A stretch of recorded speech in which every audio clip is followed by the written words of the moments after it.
J716 को चाहिँ display change गर्न गइरहेको छौँ, जसमा चाहिँ मार्केटमा पाइन्छ जुन यो हाई कपीको डिस्प्ले हो। यसमा चाहिँ तपाईँको यो ब्याक बटन, होम बटन र यो मेनु बटन जुन चाहिँ अलि धेरै प्रेस गर्नुपर्छ।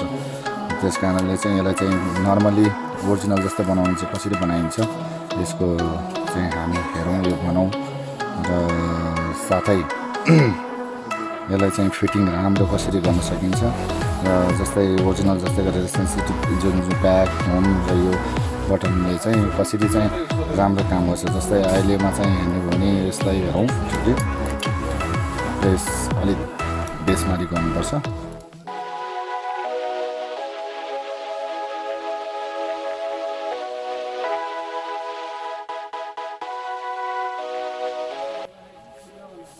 जुन यो ब्याक की, यो होम बटन, यो मेन बटन यो चाहिँ राम्रोसित चाहिँ क्लिक हुँदैन। जुन चाहिँ मार्केटमा निस्केको हाई कपीको डिस्प्लेहरूमा यसलाई चाहिँ राम्रोसित क्लिक गर्नलाई चाहिँ हामीले यसलाई कसरी बनाउन सकिन्छ यो चाहिँ हामी बनाउन गइरहेका छौँ।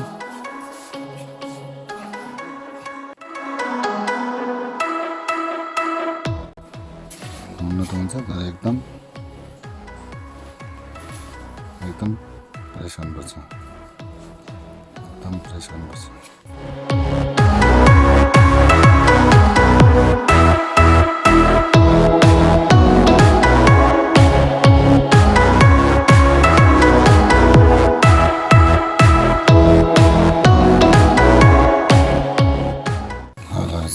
बनाउन जाँदैछौँ, कसरी बनाउने म अरूहरूलाई देखाउँदै जान्छु र तपाईँहरूलाई के यसमा चाहिँ मैले बनाएको भिडियोबाट चाहिँ के तपाईँहरूलाई राम्रो लागेमा यो भिडियोलाई सेयर, सब्सक्राइब, लाइक गरिदिनु होला।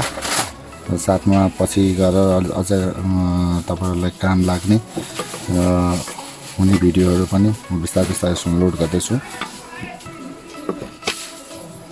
हेरौँ अब यसलाई हामीले बिस्तारै उकाउनु होला, अलि विचार गरेर उकाउनु होला, किनकि यो तपाईँको जुन यो चाहिँ फ्लेक्स हो यो चाहिँ च्यातिन सक्ने सम्भावना धेरै नै हुन्छ।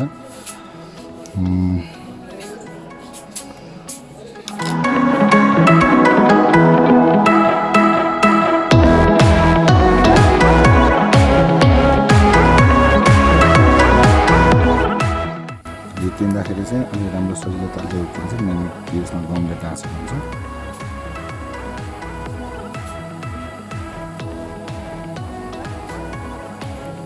त्यसपछि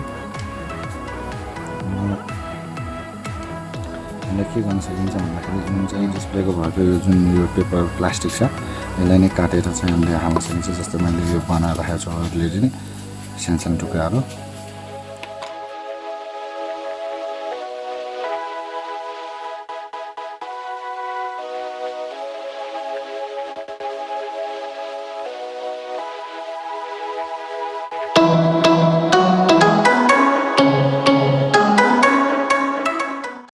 जुन चाहिँ तपाईँहरूले प्लास्टिकको पछाडि यसरी हाल्न सकिन्छ।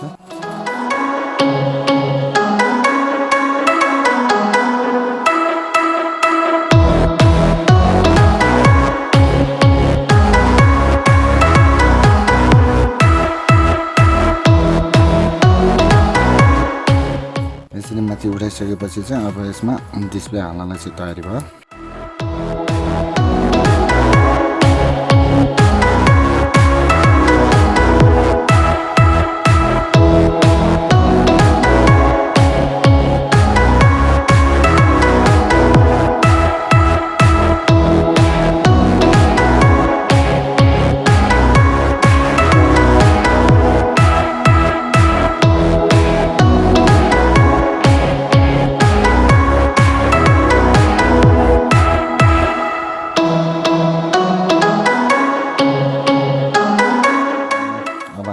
यसरी ग्लु हालिसकेपछि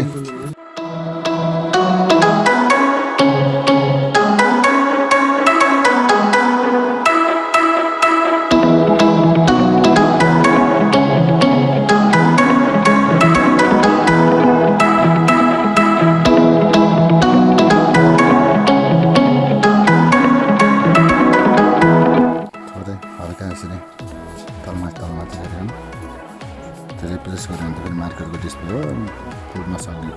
सम्भावना चाहिँ धेरै नै छ हल्का मिलाएर त्यो सबै राम्रो यो सबै ओरिजिनल जस्तो भनेपछि टच पनि राम्रोसित हुन्छ